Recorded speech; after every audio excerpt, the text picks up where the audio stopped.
Hola, ¿qué tal? Bienvenidos a una clase más de hidrometalurgia y como bien te había comentado, ya que más o menos conocemos lo que es el concepto de lixiviación, bueno, toca el momento de qué es necesario conocer antes de realizar pues un experimento de hidrometalurgia. En mi opinión, lo primero que tenemos que conocer es la caracterización del mineral, es decir, qué queremos de alguna manera pues lixiviar o desde qué mineral o cómo está el mineral que queremos pues hacerle un tratamiento hidrometalúrgico. Entonces, en ese caso, tenemos que ver esta parte, ¿no? Esto es, por ejemplo, una microscopía electrónica, es microscopio electrónico de barrido, y tú puedes ver que mediante esta imagen puedes encontrar diferentes tonos de fases. Por ejemplo, la S1 y la S2 difieren.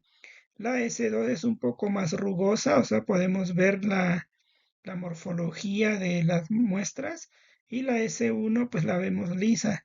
Todas estas en color C o color gris pues son lo que es la calcopirita. Cada una de estas fases va a tener cierta coloración. Eso se le llama, bueno, tiene que ver con el microscopio electrónico y se tiene que ver con su masa atómica. De hecho, hay un parámetro relacionado con la masa atómica de la muestra o el peso molecular, creo se llama índice promedio de masa, algo así, que en función a medida que sea más grande el peso molecular, va a tener más brillo. Por ejemplo, la galena se vería brillosa, brillosa, en comparación con la calcopirita. Entonces aquí tenemos, ¿no? Cuando nosotros ya conocemos nuestro mineral, sabemos que hay calcopirita, pero hay otras fases. Y la abundancia deberían ser las fases, ¿verdad? De interés. Algo muy importante de la caracterización, aquí puedes notar que hay dos fases que se unen de manera natural, están intercrecidas de manera natural, entonces eso va a ser un desafío para ti que piensas lixiviar este tipo de minerales. Entonces, por ello, con base en estos puntos, la microscopía electrónica te va a permitir hacer análisis puntuales, análisis de EDS se llaman, y tú ya puedes decir, en S1 tengo estos elementos como si fuera una difracción de rayos X puntual, ¿no? Entonces, de esa forma, tú vas conociendo la muestra. En este link aquí, voy a dejar los links en la descripción del video para que puedas, pues, tener acceso inmediato. Y en este link tú tienes un video en donde a partir de este conocimiento tú haces una digestión del mineral, conoces cuánto hay de cada metal que tú deseas, pero después tienes que resolver un sistema de dos incógnitas o plantear de alguna manera pues cómo a partir de ese análisis químico que tienes y este conocimiento de la muestra por microscopio electrónico, tú puedas obtener una composición de ese mineral, por ejemplo, 60% de la fase C, 15% de la fase S1 y 10% de la fase S2, por ejemplo. Y si no suma 100%, pues el resto es lo que conocemos como ganga o mineral de no interés económico. Y bueno, entonces, una vez que ya conoces eso, también es importante que tu mineral de alguna manera hagas un análisis granulométrico, es decir, a diferentes tamaños de partícula tienes que evaluar la composición. Ello te va a ayudar de manera importante. Por ejemplo, te va a decir si tu mineral es homogéneo. Pensemos que es una calcopirita pura o un mineral puro, pues es obvio que en cualquier tamaño la composición va a ser la misma, ¿verdad? No así en la realidad, porque en la realidad tenemos minerales que vienen asociados. De hecho, nosotros trabajamos con menas, no con minerales. Las menas son una asociación o algo, un intercrecimiento natural de minerales. Y tú le haces conminución o disminución de tamaño, trituración hasta molienda para liberar dichas fases y después concentrarlas por medio de la flotación. Ya después tú decides, lo haces por vía seca o por vía húmeda, pues la recuperación del metal de interés. Entonces el tamaño de malla es importante porque te va a decir en qué tamaño de malla está más enriquecido el metal que tú buscas. Sería genial que todo estuviera homogéneo en cualquier tamaño, ¿verdad? Entonces tratarías de disminuir, no tener tanto fino. No olvides que a medida que un tamaño de partícula es más fino, es un importante costo económico de molienda. Entonces se trata de que sea un tamaño más o menos entre malla 200 a 300 es lo óptimo, que más o menos así viene de los procesos de beneficio de flotación, pero si vas a hacer hidrometalurgia, que es el caso aquí, pues sería ideal tener estos tamaños. Pero es importante conocer la distribución porque tener partículas muy finas también es un problema. O partículas muy gruesas, ¿en qué va a impactar? En el tiempo de disolución o el tiempo de lixiviación. Una partícula muy gruesa te va a llevar horas, una partícula muy fina, minutos. Y bueno, otra opción también es caracterizar por difracción de rayos X. La difracción de rayos X pues siempre debe estar asociada con quién, con microscopía electrónica de barrido. SEM es en inglés, las siglas de microscopio electrónico de barrido, microscopía, y MEP aquí yo le llamo microscopía electrónica de barrido, pero es la misma. Entonces aquí tú necesitas hacer difracción de rayos X, no olvides que la difracción de rayos X es como una huella digital de un mineral, así como para nosotros es la CURP, pues a ellos es una huella digital y entonces esta huella mejor física, no es como óptica, es un láser de rayos X que rebota o difracta, digamos, sobre la superficie y por eso se llama difracción, porque se difracta un haz, ¿no? Y bueno, con esto tú puedes corroborar qué tipo de fases tienes, pero la identificación por difracción de rayos X, que más adelante voy a grabar un video, lo puedes hacer por varios métodos. Uno de ellos es mediante un software, ya que se llama Diffract EVA, o en otro de los casos High Score Plus, es otro software.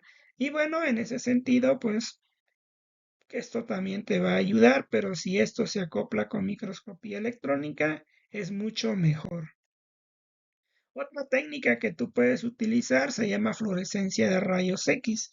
La fluorescencia de rayos X te va a dar lugar a una serie de elementos o la concentración de una serie de elementos, prácticamente toda la tabla periódica, en una composición. Aquí tengo unos videos que te voy a dejar todos los links para que los veas. Y aquí tengo dos links donde tú puedes hacer caracterización en la UNAM si eres profesor externo o profesor interno. Aquí tú puedes mandar tus muestras. Si eres un empresario que tiene minerales y quiere analizar, pues aquí te pueden ayudar. Es la USAI o lo que conocemos como servicios para la investigación y este laboratorio de geología. Aquí te hacen fluorescencia de rayos X, te hacen difracción de rayos X. ¿Por qué la importancia de poder utilizar fluorescencia de rayos X? Se trata de una pistola portátil. En este video vas a ver, es una pistola portátil que enfoca una muestra y ahí hace pasar un láser y te da la composición tentativa. Generalmente difiere de la realidad en 1 a 2% para metales base. Para metales preciosos es muy buena aproximación, pero ahí hablamos del orden de gramos por tonelada, no lo olvides.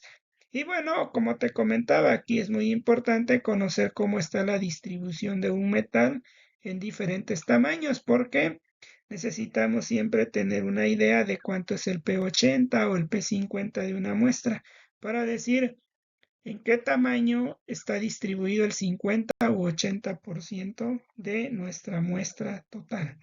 Entonces, eso también es muy importante porque el conocer el tamaño de partícula cuando hagas experimentos de lixiviación, vas a notar que, pues evidentemente a menor tamaño de partícula, ya te lo había comentado, puedes lixiviar más y entre más gruesa es la partícula, pues lixivias menos, bueno, te llevas más tiempo, ¿no? Pero ¿qué pasa si observas aquí, si tú quieres hacer modelado matemático y todo este tipo de estimaciones de parámetros, pues te vas a enfrentar a un problema si no conoces muy bien tu muestra. Porque si tú lixivias una muestra y no acotas el tamaño de partícula, entonces para el modelado, ¿cuál tamaño de partícula meterías a tus modelos? Esa es una gran incógnita. Entonces, por esa situación, si tú conoces bien el tamaño de partícula, vas a poder interpretar por qué las curvas no pasan en el origen, deberían de pasar. Eso te lleva a pensar de que hay dos formas de hacer granulometría, por vía seca o por vía húmeda, lo puedes investigar y es muy importante. Desde ahí ya tenemos una idea clara. Si nosotros hacemos vía seca, hay una generación electrostática entre los sólidos y por lo tanto te vas a arrastrar partículas muy finas, aunque tú pienses que tienes este tamaño de partícula, pensemos. Y cuando lixivian, esas partículas finas son las que rápido van a lixiviar y es por eso que la curva no pasa en el origen, pasa más arriba. Pero eso solo lo sabes si caracterizas los minerales, si tienes una idea clara de lo que es tu muestra. Por ello la importancia, en mi opinión, es tener bien clara la caracterización. Otra cuestión importante que asocia es cómo está la abundancia. Por ejemplo, aquí en microscopía electrónica yo he trabajado con jales mineros provenientes o residuos de minería provenientes de la metalurgia, obviamente. Y bueno, aquí que buscábamos cuánta abundancia de pirita hay. ¿Por qué la preocupación la pirita? Bueno, aquí en el canal, en hidrometalurgia, encontrarás unas secciones que dicen laboratorio y otras secciones que dicen tópicos. Yo te invito a ver todos los tópicos. Son como pequeñas cápsulas interesantes, ¿no? Ahí abordo qué son los jales mineros, cuál es su preocupación, sobre todo porque generan drenaje ácido y esto a la vez disuelve más fases minerales que hay aquí y que tienen metales tóxicos. Entonces, es importante conocer la distribución y donde veas que hay dos colores, o bueno, dos colores según el color de cada elemento, pues vas asociando ciertas fases. Dices, ah, mira, aquí está hierro, lo puse en verde y en naranja está el azufre. Entonces, esto ha de ser unas piritas, estos han de ser piritas o fases minerales que contienen esos dos elementos.